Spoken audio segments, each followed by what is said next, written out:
안녕하세요. 이혼하거나 고쳐 살거나 주쌤입니다. 상간녀 정말 징글징글하게도 안 떨어지죠. 처음에 아내분이 생각하기에는 만약에 나라면 여자로서 너무 수치스럽고 겁먹어서 바로 연락 끊고 도망갈 것 같아. 줄행랑 칠 것 같아. 라고 생각을 하는데 상간녀가 처음에 걸렸을 때는 죄송해요. 잘못했어요. 한 번만 봐주세요. 했다가도요. 계속해서 몰래 만남을 이어가고 나중에는 지가 더 당당한 척, 지가 더 큰 소리를 치기 마련입니다. 내가 먼저 연락한 거 아니거든요. 당신 남편이 나한테 연락했는데 왜 나한테만 그러세요? 내가 무슨 그렇게 큰 잘못을 지었어요? 당신 남편이 연락했는데 왜 두 분이 이혼은 안 하시고 저한테만 그러시는 거예요? 그렇게 자기 자신에게, 남편에게 확신이 없으세요? 그렇게 남편 빼앗길까봐 두려우세요? 자꾸 그러시면 남편 데리고 가세요. 제가 원하지도 않는데 당신 남편이 자꾸 저한테 오는 거거든요.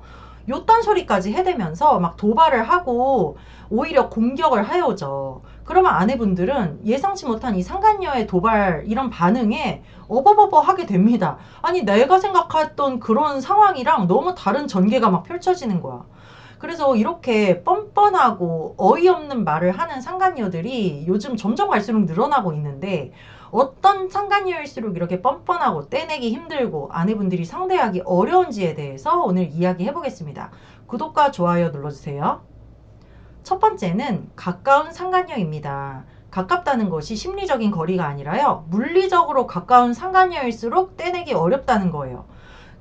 대표적인 예로 사내불륜이 있죠. 사내불륜 생각해보면요. 집에서 몇 시간 자고 나가가지고 아침에 출근해서 그년이랑 내내 붙어 있어. 끝나면은 뭐 저녁 먹고 회식하고 밤 뭐 9시, 10시에 들어오는데 집에서 나랑 있는 시간보다 애들이랑 있는 시간보다 상간녀랑 붙어 있는 시간이 더 길어. 그러니까 이것들은 물리적으로 너무너무 가까운 거예요. 같이 지내는 시간도 많지, 거리도 가깝지, 파티션 하나 사이에 두고서 눈빛 주고받고, 이 남자도 나한테는 뭐 밥 먹었냐 물어보지도 않으면서 그년이랑은 뭐 먹을까 막 맨날 화기애애한 분위기가 막 이어지는 거야. 이렇게 물리적으로 가까우니까 얼마나 떼내기가 어렵고 참 그렇겠어요. 특히 이 사내분류는요 또 특이한 점이 많죠. 그러니까 밖에 나가서는 이 아저씨랑 말도 안 섞을 것 같은 그런 미혼 여자들도 이렇게 배 나오고 머리 까지고 늑수그레한 아저씨랑 좋다고 물고 빨고 하는 것이 그냥 이 남녀로서의 관계뿐만이 아니고요. 이 남자가 지위가 높고 얘는 지위가 낮은데 부하 직원인데 많이 챙겨주고 막 다정하게 대해주고 업무상 편의를 봐주고 막 이 넓은 마음으로 아량으로 막 이 여자애를 보듬어주고 막 이지랄을 하니까는 이 여자애가 이 아저씨한테 푹 빠져가지고 떼내지지가 않는 거예요. 그래서 특히 대기업에서 이런 일이 많은데 열 몇 살 어린 남자애가 뭐 차장급 부장급 아저씨한테 목매고 막 안 떨어지고 이래요. 이런 경우는 또 증거 잡기도 어렵죠. 또 박살내기도 힘들어. 왜냐하면 아내분들이 생각하기에 우리 남편이 이 직장을 관두면 전현이야 젊으니까 이직을 해도 되지만 우리 남편은 이거 소문나면은 진짜 옷 벗어야 되고 이제 와서 나이 50인데 어디 이직도 못할 거고 이 남자 직장 잃으면 결국은 내 손해야. 나 지금 애들 한창 학비 들어갈 텐데 나 이혼도 못하는데 내 남편이 이 직장 잃으면 너무너무 큰일인데 이렇게 생각을 해가지고 오히려 상간녀를 치는데 본인이 더 주춤주춤 하시는 거예요. 그러니까 이렇게 주춤주춤한 모습을 보일수록 상간녀도 처음에는 제가 직장 관둘게요. 제가 관둘게요. 제발 시간을 주세요. 소문내지 말아주세요. 이렇게 하다가도 나중에 인연도 머리가 돌아가면서 생각을 하는 거야. 아니지. 내가 왜 나 혼자 관둬야 돼? 저 집 남편이랑 나랑 같이 저지른 건데 왜 나만 이렇게 수그리고 죄인 취급을 당해야 돼? 이 아저씨야말로 회사 관두면 더 큰일 나는 거 아니야? 나야 관두고 시집가도 그만이고 나야 관두고 이직하면 그만인데 저 아줌마가 지금 주제 파악을 못하고 나한테 덤비네? 이렇게 생각을 해서 시간이 지날수록 이 직장 상간녀는 점점 더 뻔뻔해지고 떼내기가 힘들어지는 거죠.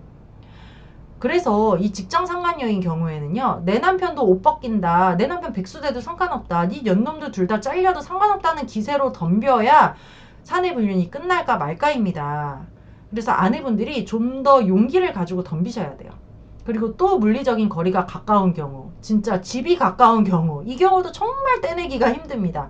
무슨 시골 마을에서 뭐 이거 길 하나 건너면 있는 집, 뭐 이런 집 여자랑 남자가 바람이 나기도 하고요. 뭐 아파트에서도 옆동 여자랑 바람이 났다. 이런 경우도 너무너무 흔해요. 뭐 골프 연습장에서 만난 여자, 탁구장, 배드민턴장, 뭐 테니스장에서 만난 여자, 집 가까운 여자, 뭐 어플로 만난 여자.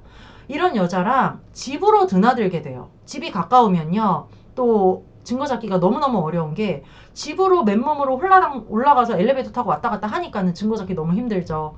그리고 뭐 차를 타고 다니더라도 이 여자를 골목에서 태워서 다시 골목에서 내려주고 이러니까는 미행하기도 힘들고 사진 찍기도 힘들어요.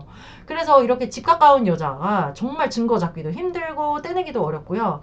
또 이 문제가 동네 여자인 경우에는 문제가 큰 게 아니 이 남자가 병신같이 그 여자한테 가가지고 우리 집 얘기를 다 한 거야. 우리 집 애들 이름, 학교, 사진까지 뭐 다 보여주고 우리 집에 뭐 끌어들이기까지 했어. 이러면은 저 집 여자도 바보가 아니거든요. 내가 이 여자를 협박을 하는 만큼 저 여자도 우리 집을 협박을 해옵니다.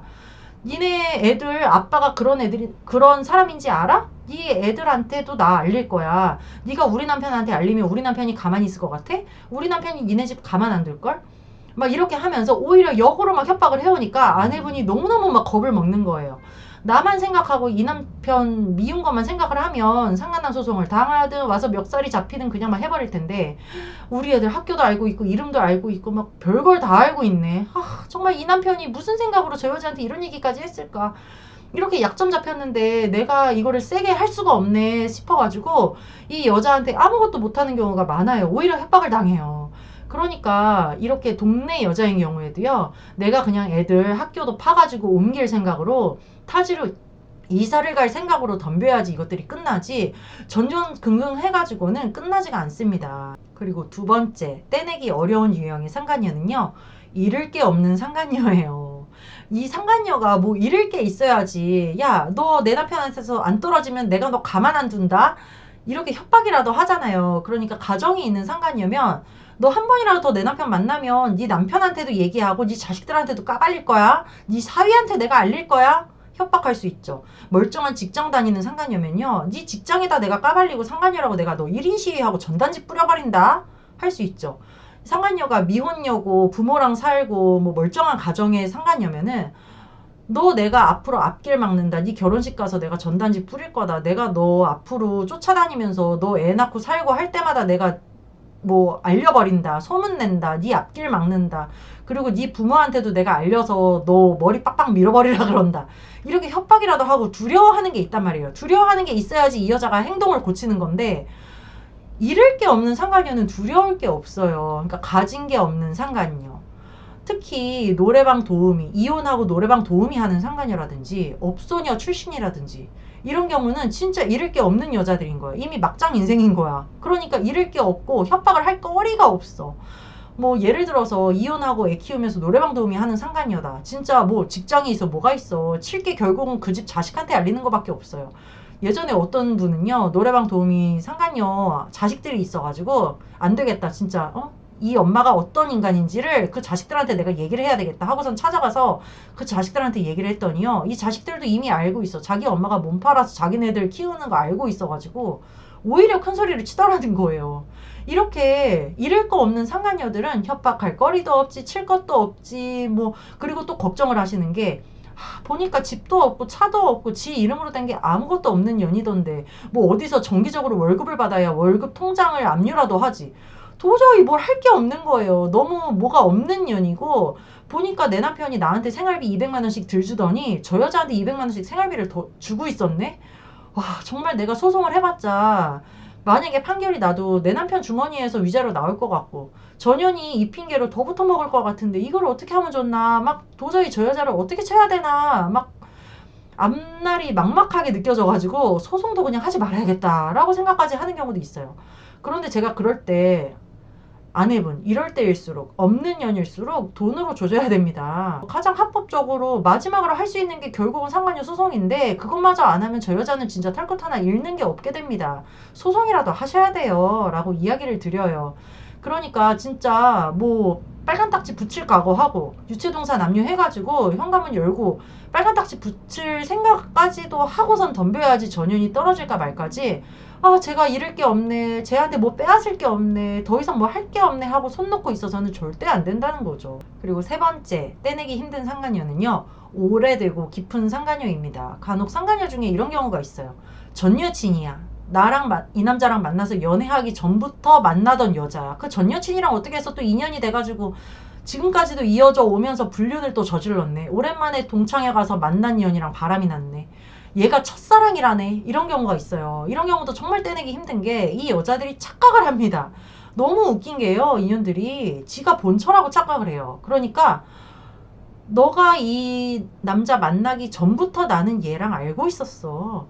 너가 이 남자 만나서 연애하기 전에 내가 이미 얘랑 엄청 오래 연애하다가 헤어졌어. 나랑 얘랑 헤어진 사이에 너를 만나서 결혼을 한 거야. 그러니까 내가 원조야. 이 남자 소유권은 내가 갖고 있어. 너 이 남자에 대해서 알면 얼마나 아니? 나는 얘랑 고등학교 때부터 친구고 사귀고 이렇게 여사친으로 지내면서 이 남자애가 무슨 일을 겪었는지 국내 갔을 때 내가 써준 편지만 해도 한 트럭이야. 얘가 지금까지 누구누구 만났었는지 내가 그 연애사까지 다 꿰고 있어. 너는 그 중에 그냥 하나일 뿐이야. 이러면서 지가 오히려 더 이 남자에게 소유권을 갖고 있고 이 남자와 더 오래되고 깊은 사이라는 거를 생각을 하면서 지들 둘 사이에 이 와이프가 끼어든 것처럼 착각을 하는 경우가 많다는 거예요. 그래서 이렇게 오래되고 깊은 상간녀일수록 떼내기가 어려운 거죠. 네, 이렇게 지금까지 떼내기 힘든 상간녀 유형들에 대해서 이야기를 해봤는데요. 이렇게 가까운 상간녀, 잃을 게 없는 상간녀, 그리고 오래되고 깊은 상간녀일수록 떼내기가 어려운데, 그럼 이럴수록 우리가 더 힘을 내가지고 떼내려고 노력을 해야지. 아, 정말 난 더 이상 할 게 없다. 아, 얘네는 너무 깊어서 내가 어떻게 할 도리가 없어. 아, 내가 남편 회사 관두기까지도 못하겠고 그냥 붙어먹게 놔둘 수밖에 없는 것 같아 라고 생각하면은 너무 우리가 무기력해지고 가정을 스스로 포기하는 꼬라지가 돼버리죠. 그러니까 상간녀들은요, 자기네들 스스로 떨어지는 법이 절대 없어요. 이 분류는 권태기도 없고 늘 둘이 새롭고 뭐 둘이 뭐 돈 문제로 싸우겠어요, 뭐 애들 문제로 다투겠어요, 뭐 시댁 문제로 다투겠어요.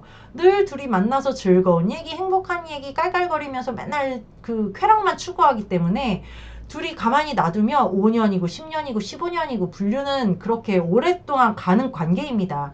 떨어졌다 붙었다 하면서 점점 더 깊어지면서 이 남자는 그 여자에게 더 책임감을 느끼고 더 깊은 정을 느끼면서 더 붙어먹는다니까요.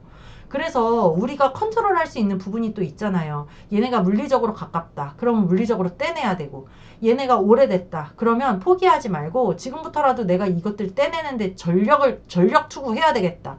내가 본처로서의 위험이 있지. 내가 왜 내 남편을 빼앗겨? 내가 왜 내 가정을 이렇게 쉽게 포기해? 그래, 니들 둘이 한번 붙어 먹어봐. 어디까지 가나 한번 보자. 1년이고 2년이고 3년이고 나는 한번 노력을 해볼 거야. 이런 각오로 덤벼서 이 상간녀를 더 치고 또 쳐서 떼내야 되는 거지. 너무 지레 겁먹고 포기하거나 적당히 몇 달 해보다가 포기하지 않으셨으면 좋겠어요. 그래서 우리가 늘 경계해야 될 생각은 이 정도면 알아들었겠지. 이 정도면 헤어졌겠지. 내 남편이 그렇게 헤어졌다고 바락바락 난리를 치니까 내 남편 한번 믿어줘야 되겠다. 아유, 내가 여자라도 정말 수치심 느끼고 자괴감 느껴서 헤어졌을 것 같아 하면서 확인도 안 하고 끝까지 노력도 안 해보고 지레 짐작해서 그냥 내 마음만 다독인다든지 내 남편과의 사이가 좋아지기 위해서 내가 더 노력을 하면서 상간녀 쳐내지는 않고 내 남편이랑 더 가까워지려고 애쓴다든지 이런 경우가 참 우리가 경계해야 되는 태도인 것 같습니다. 네, 오늘은 여기까지 하고요. 이거나 거거나 카페에 들어오시면 제가 쓴 칼럼도 있고 다른 분들의 경험담도 너무너무 많으니까요. 이거나 거거나 카페에 들어오셔서 힘을 얻으셨으면 좋겠어요. 여러분 안녕. 다음 시간에 또 만나요.